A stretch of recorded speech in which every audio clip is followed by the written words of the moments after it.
Hello বন্ধুরা, কেমন আছো তোমরা সবাই? আশা করছি ভালো আছো, সুস্থ আছো। আমিও খুব খুব খুব ভালো আছি। দেখো, আজকে চলে এলাম সকাল সকাল তোমাদের কাছে একটা মাছের রেসিপি নিয়ে। তো কি মাছ বলো তো? তেলাপিয়া মাছ। এটা তেলাপিয়াই মাছ, কারণ তেলাপিয়া লাইলন টিকা দু ধরনের হয়, কিন্তু এটা লাইলন টিকা না, এটা তেলাপিয়া মাছ, যেটা লাইলন টিকার থেকে একটু বেশিই ভালো খেতে হয়। তো দেখো, এদিকে এই মাছগুলো ধুয়ে ভালো করে ধুয়ে নুন হলুদ মাখিয়ে নিয়েছি। আর যা যা সবজি মশলা দেবো সেগুলো কেটে গুছিয়েও রেখেছি। রান্না করতে করতে তোমাদেরকে বলে দেবো যে কি কি নিয়েছি। তো দেখো, মাছগুলো একটা ফ্রাই প্যানে ভালো করে তেল গরম করে মাছগুলোকে এবার ভেজে নেব এপিট ওপিট করে। মাছগুলো ভাজা হতে হতে এদিকে আমি একটা মশলা বানিয়ে নেব। সেটা হচ্ছে পেঁয়াজ নেব কিছুটা, মানে ওই একটা কি দেড়খানা মতো হচ্ছে টমেটো, আর নেব হচ্ছে 1 ইঞ্চি মতো আদা দিয়ে খুব ভালো করে, জল দেওয়ার দরকার নেই, কেননা পেঁয়াজ টমেটো থেকে যে জলটা বেরোবে সেটা দিয়েই মশলাটা পেস্ট হয়ে যাবে। দেখো, জল ছাড়াই বেটেছি। দিয়ে খুব স্মুথ একটা পেস্ট দিয়ে দিলাম। আমার মেয়ে খাবে বলে আমি এখানে লঙ্কা দিইনি, তোমরা চাইলে লঙ্কাও দিতে পারো। তো এই যে এদিকে মাছগুলো আমি একদম ভেজে ভালো করে তুলে নিয়েছি, আর কড়াইতে দিয়ে দেবো তেল। আমি এখানে সাদা তেল ব্যবহার করছি, তোমরা যদি চাও তোমরা এখানে সর্ষের তেলও ব্যবহার করতে পারো, তো কোনো অসুবিধা নেই। দিয়ে তেলটা গরম হলে দিয়ে দিলাম কিছুটা পরিমাণে কালো জিরে।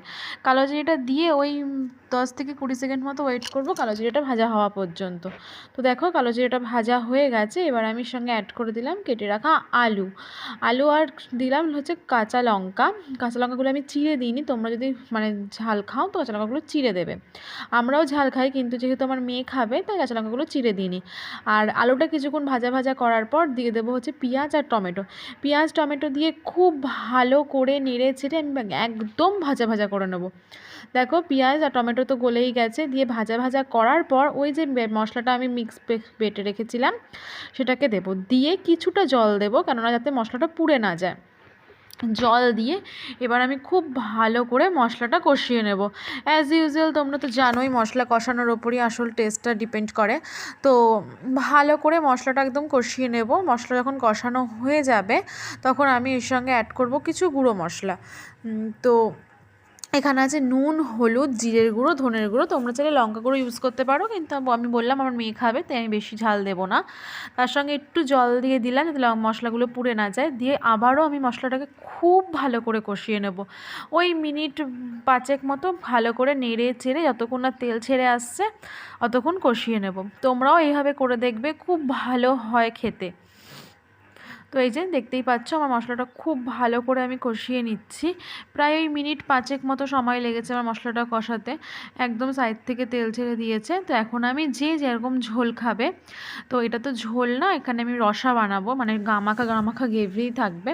তো খুব বেশি জল দেওয়ার প্রয়োজন নেই, যতটা জল লাগবে আন্দাজ মতো বুঝে তোমরা দেবে। দেখো, আমি প্রথমে যেইটুকুনি জল দিয়েছিলাম তার তুলনায় সেটা মনে হচ্ছিলো যে একটু কম হচ্ছে, তাই পরে আমি আবার কিছুটা পরিমাণে জল অ্যাড করেছি। তো তোমরাও তোমাদের আন্দাজ বা পরিমাণ মতো জল দেবে, যতটা ঝোল তোমরা রাখবে সেরকমভাবে দিয়ে দেবে।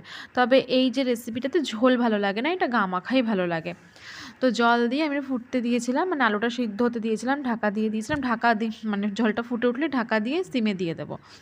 তো দেখো, দেওয়ার পর যখন দেখবো আলুগুলো সিদ্ধ হয়ে গেছে একদম ভালোভাবে, তখন আমি মাছগুলো অ্যাড করে দেবো।